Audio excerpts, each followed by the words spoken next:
let's take a look at rational exponents. Now, rational exponents, what that means is just fraction exponents. Rational means fraction exponents. So we have a raised to the m over n. And so what I want you to notice is from back in the beginning, when we had nth root of a equals a over 1 over n, that n, the index, notice that it's in the denominator, okay? So it's in the denominator here, and that's what's going to go inside the little v part of the radical. That is our index.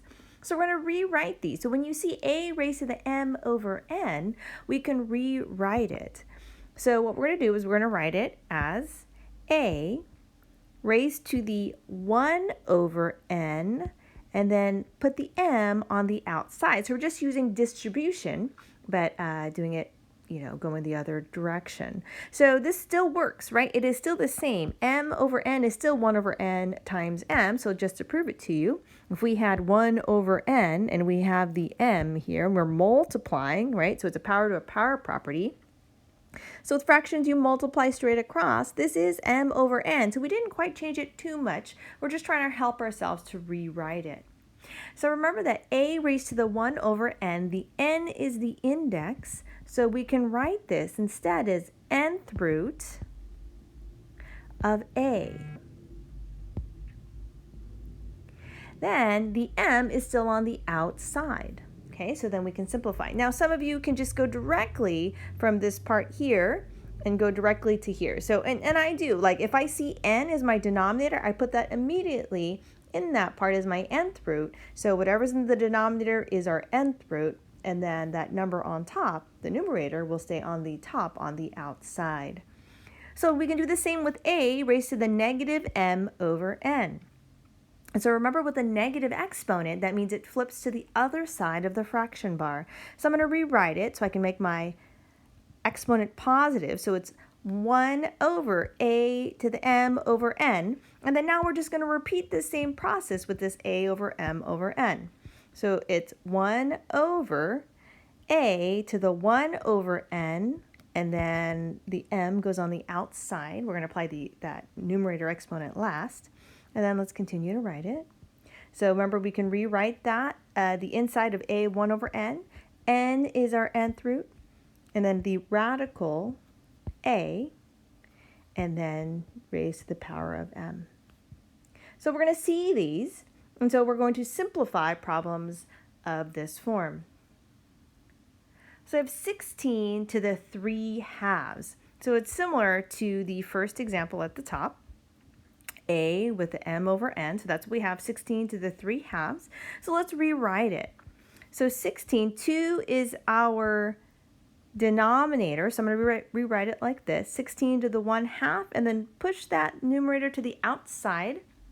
So what that tells me is that we can rewrite it. So it's really important to know that we can rewrite things back and forth. So we write the rational exponent into the nth root. So the nth root has the index and the radical, and then that a value in the inside. Okay, so just notice how it'll be connected. So let's rewrite this, 16 to the 1 half. That's really just the square root of 16, and then we have that cube on the outside. So I'm going to put it to the outside.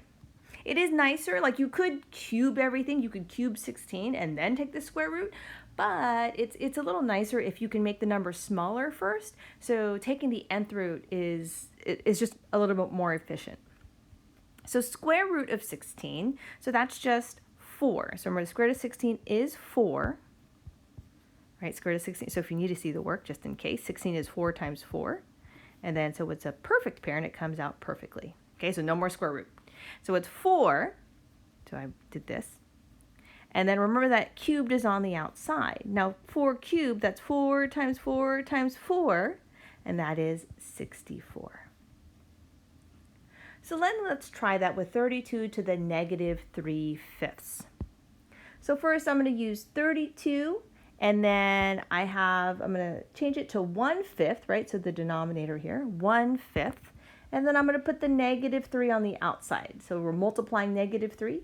Or not multiplying, but the exponent is negative 3, and we'll apply that last.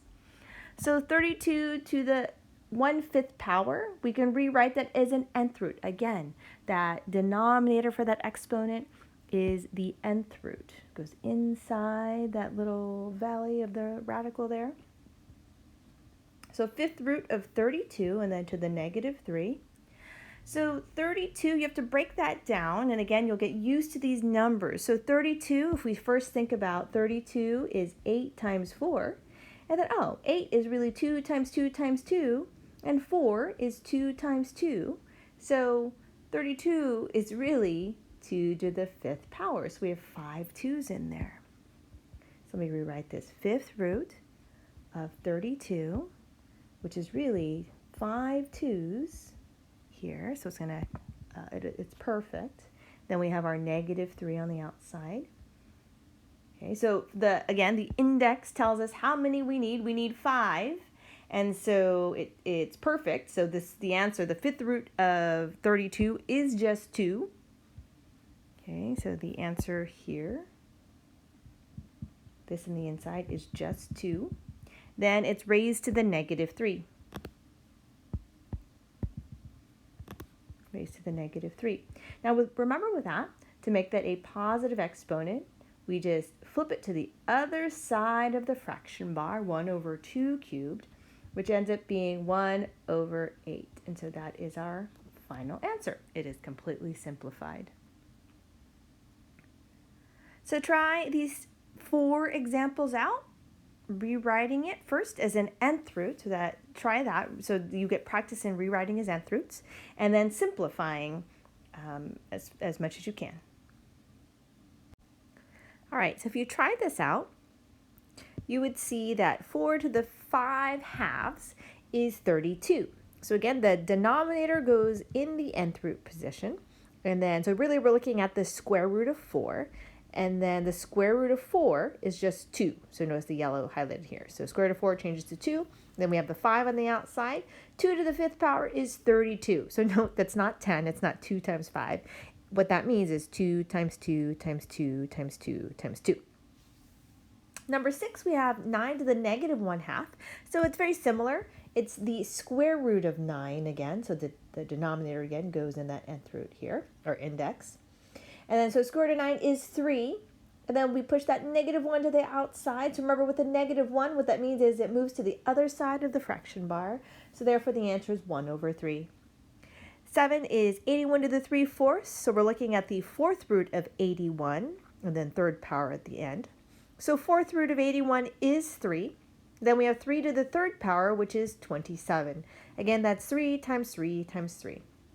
Then we have 1 to the 7/8. We're really looking at 8th root of 1. And so 8th root of 1 is just 1, because that's just 1 times 1 times 1 times 1, 8 times. And then 1 to the 7th power is just 1.